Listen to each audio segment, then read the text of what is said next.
राधे राधे बच्चा पार्टी। स्वागत है आप सभी का आपके अपने YouTube चैनल विद्या वेद।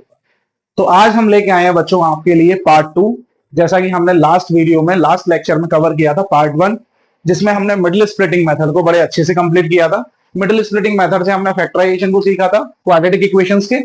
और आज हम उसी क्वाड्रेटिक इक्वेशंस के पार्ट 2, यानी कि जो भी इक्वेशंस रूट में दे रखी होती हैं, रूट के टर्म्स में दे रखी होती हैं, उन इक्वेशनों की फैक्टराइजेशन आसानी से किस तरीके से हम कर सकते हैं। तो बच्चों आज हम जानेंगे किस तरीके से मिडिल स्प्लिटिंग से फैक्टराइजेशन करते हैं। तो आज के लेक्चर को हम स्टार्ट करते हैं। आशा करते हैं आप मस्त होंगे, तंदुरुस्त होंगे एंड जबरदस्त होंगे। तो आज के लेक्चर को भरपूर एनर्जी के साथ शुरू करेंगे। पहले मैंने बेटा यहाँ 3 क्वेश्चंस ले रखे हैं और तीनों क्वेश्चंस में आप एक चीज नोट कर पाओगे कि तीनों क्वेश्चंस में रूट अवेलेबल है। और रूट की अवेलेबिलिटी कुछ इस तरीके से है कि यहां पर रूट बीच वाले यानी कि मिड टर्म में रूट है, यहां पे भी रूट मिड टर्म में है और यहां रूट एक्सटर्नल टर्म्स में।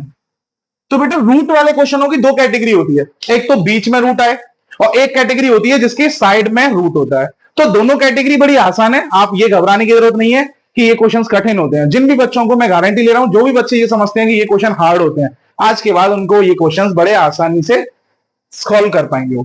चलो बेटा चालू करते हैं। सबसे पहले ये कैटेगरी है, सेम कैटेगरी है। पहले इस कैटेगरी को सॉल्व करते हैं, इस कैटेगरी को सॉल्व करते हैं। अच्छा, इसके लिए कुछ बेसिक्स प्रॉपर्टीज हैं, वो हर बच्चे को पता होनी चाहिए। नहीं पता है तो उसके लिए डिस्कस कर रहे हैं हम। बेसिक्स प्रॉपर्टी की बात करते हैं तो बेटा बेसिक्स प्रॉपर्टी में आपको ये पता होना चाहिए कि किसी भी रूट नंबर का उसी रूट नंबर से मल्टीप्लाई करते हैं तो रूट हट जाता है। Root 2 into root 2 2, similarly root 3 into root 3 सर 3, रूट 5 इंटू रूट 5 5। तो होपफुली आ गया होगा। ऐसे ही अगर किसी मल्टीपल रूट है, 2 रूट 3 का मल्टीप्लाई कर रहे हैं 4 रूट 3, तो बेटा मल्टीप्लाई करते टाइम नॉन रूट डिजिट का नॉन रूट से होता है और रूट वाले का रूट वाले से। तो 4 2 जा 8 और रूट 3 का रूट 3 से करेंगे। अभी सी का क्या आता है 3, तो 8 इंटू 3 टोटल क्या आया 24। अगर ये डिफरेंट नंबर हो 3 रूट 5 इंटू 6 रूट 2, तो सेम वही प्रोसेस, नॉन रूट का नॉन रूट से, रूट वाले का रूट वाले से। 3 6 जा 18। अब ये तो सेम नहीं है, जब सेम नहीं है तो इन्हें एक ही रूट में लिख देंगे, 5 2 जा 10। आ गया बेटा, ये मल्टीपल रूल होता है। अच्छा, एडिशन की बात करते हैं तो एडिशन के लिए लाइक टर्म होनी चाहिए। क्या होने चाहिए बच्चा? Like terms. लाइक टर्म्स का मतलब है 3 रूट 2 प्लस 5 रूट 2। ये किस टर्म का है? ये किस फैमिली का है? रूट 2 फैमिली का। अनदर वन किसका है? रूट 2 फैमिली का। इसका मतलब ये डोमिनेंट है और ये ऐड हो जाएंगे, 5 और 3 8 और फैमिली बेटा रूट 2 ही रहेगी।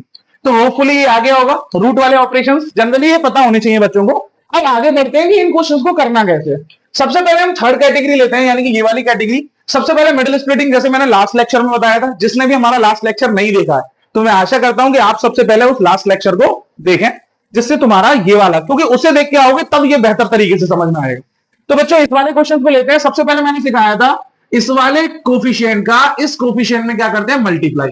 तो मल्टीप्लाई करो सर, 7 रूट 2 इंटू 4 रूट 2।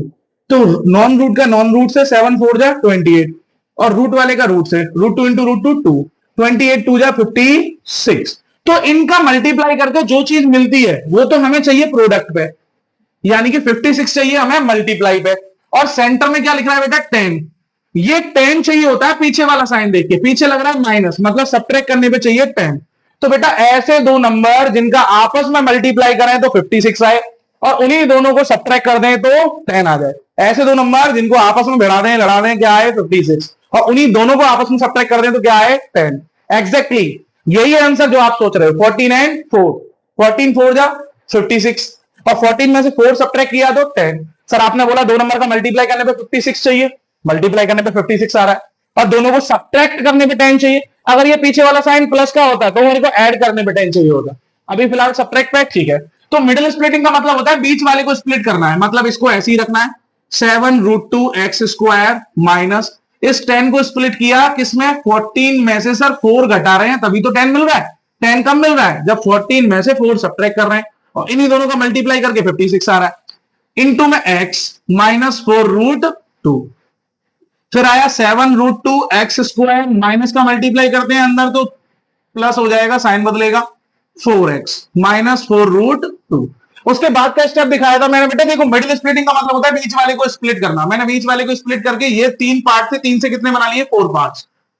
इन दोनों में कॉमन और इन दोनों में कॉमन, दोनों में कॉमन लो। 7 और 14 में सर आता है 7 कॉमन, ठीक है। एंड रिमेंबर वन थिंग, अगर 7 कॉमन आ जाएगा तो अंदर क्या बचेगा, मैक्सिमम से मैक्सिमम कॉमन लेते हैं बेटा। अगर अभी आप ऐसे समझो कि आपको कॉमन जो भी लेना आ रहा है आप उस हिसाब से ले रहे हो। आपने 7 कॉमन ले लिया, आप ये बताओ कि अगर हम 7 कॉमन ले लेंगे तो अंदर बचेगा क्या, √2 x, और इधर बचेगा क्या, 2। तो यार √2 भाई भाई होते हैं, 2 और √2 भाई भाई। अगर यहाँ 7 कॉमन ले लेंगे तो यहाँ 2 बच रहा है ना, ऐसे समझो यहाँ क्या बच रहा है, 2। और आप बोलोगे सर 2 को तो हम √2 इंटू √2 लिख सकते हैं, मतलब यहाँ पे 7 तो कॉमन आ ही रहा है, उसके बाद यहाँ 2 बच रहा है, मतलब √2 भी कॉमन आ रहा है। तो क्या कॉमन आ रहा है, 7 √2, और एक x कॉमन आ रहा है। तो 7 आ गया, √2 आ गया, एक x आ गया, क्या बचा यहाँ x, माइनस 7 का इसमें डिवाइड दिया, कितना आया 2 बार, और 2 का लिखेंगे हम √2 इंटू √2, इसमें से एक √2 भी ले लिया, तो फाइनली क्या बचा, √2। समझ में आया बेटा। 7 तो हमने कॉमन लिया, 7 कॉमन लेने के बाद यहां क्या बचा, 2, और 2 के अंदर कितने √2 होते हैं, 2, जिसमें से एक √2 हमने कॉमन ले लिया, तो कितने √2 बचे, 1। सेम यही ब्रैकेट मुझे यहां चाहिए। सर ये ब्रैकेट तो यहां एग्जैक्टली बना बनाया है, x के साथ मुझे कुछ नहीं चाहिए, मतलब यहां कौन एक्स्ट्रा है, 4। इधर क्या बचेगा, x माइनस 4 ले लिया, क्या बचा, √2। सेम ब्रैकेट वाले एक बार, बाहर बाहर ब्रैकेट वाले 1 टाइम, 7 √2x प्लस 4। तो बच्चों आगे होगा, इसी को बोलते हैं middle splitting of root factorisation. आगे बेटा अच्छे से। अच्छा, आप सेकंड कैटेगरी पे जाते हैं, सेकंड कैटेगरी को कैसे सॉल्व करते हैं। सेकंड कैटेगरी में आता है बेटा, दोनों में बीच में रूट है। इन क्वेश्चनों को करने का तरीका थोड़ा समझना है। सबसे पहले आपको क्या करना है, प्रोसेस हमारा वही रहेगा, इसके सर आगे कुछ नहीं है तो 1 मानो, इसके कोफिशिएंट का इस कोफिशिएंट में क्या करना है, मल्टीप्लाई, यानी कि हमें करना है 1 इंटू 6, कितना आया, 6। सर ये चीज तो चाहिए बाय प्रोडक्ट, मतलब 2 नंबर का मल्टीप्लाई करें तो क्या चाहिए, √6। 2 नंबर का मल्टीप्लाई करने पे चाहिए बेटा √6, मतलब 6 चाहिए। और ऐड करने पे क्या चाहिए, 3 √2, यानी कि ऐड करने पे चाहिए 3 √3। इसका मतलब वो ये चाहता है कि सर 2 नंबर ऐसे जोड़िए जिनको जोड़ने पे क्या आ जाए, 3 √3। आपको मैंने बताया नंबर को ऐड करना है, तो नंबर ऐड कौन से होते हैं, जो सेम फैमिली के होते हैं। अगर √2 फैमिली के हैं तो √2 फैमिली में ही आंसर आएगा। ऐसे अगर √3 फैमिली में चाहिए तो ये भी √3 फैमिली का होना चाहिए, और ये भी √3 का। इतना तो है, दोनों नंबरों को ऐड करके अगर 3 √3 चाहिए तो इन दोनों को ऐड करके तो √3 आ रहा है, मतलब यहां पे कोई 2 नंबर ऐसे फिल करने हैं जिनको ऐड करके क्या आए, 3। तो हमने सोचा कि क्यों ना हम 2 और 1 फिल कर दें। 2 और 1 क्या होता है, 3, पर मल्टीप्लाई पे ये भी आना चाहिए, तो मल्टीप्लाई करो इन दोनों का। सर 2 1 जा 2, और √3 इंटू √3 3, मतलब 6 एग्जैक्टली। आपको कभी भी ऐसे क्वेश्चन चाहिए होते हैं तो इसी के 2 पार्ट करते हैं, इसी के 2 पार्ट करेंगे, और √3 वाले नंबर, यानी कि 3 √3 चाहिए 2 नंबरों को जोड़ने पे, तो दोनों √3 वाले नंबर होंगे। ऐसे यहां पे अगर √2 √6 चाहिए मेरे को दोनों को ऐड करने पे, तो दोनों कैसे होंगे, √6 वाले नंबर। तो यहां पे मेरे को मिल गया एक 2 √3 और एक 1 √3। तो ऐसे रफ कर देते हैं, मेरे दोनों फैक्टर आए, एक x² ऐसे ही रहेगा, प्लस 3 √3 को ब्रेक करेंगे तो एक आया 2 √3 प्लस एक आया 1 √3, ब्रैकेट के बाहर x प्लस 6, x² प्लस इस x का मल्टीप्लाई किया तो ये आया बेटा 2 √3x, इसका इसमें किया तो ये आया √3x प्लस 6। इन दोनों में कॉमन क्या आ रहा है, सर x आ रहा है, इधर क्या बचेगा, x प्लस 2 √3।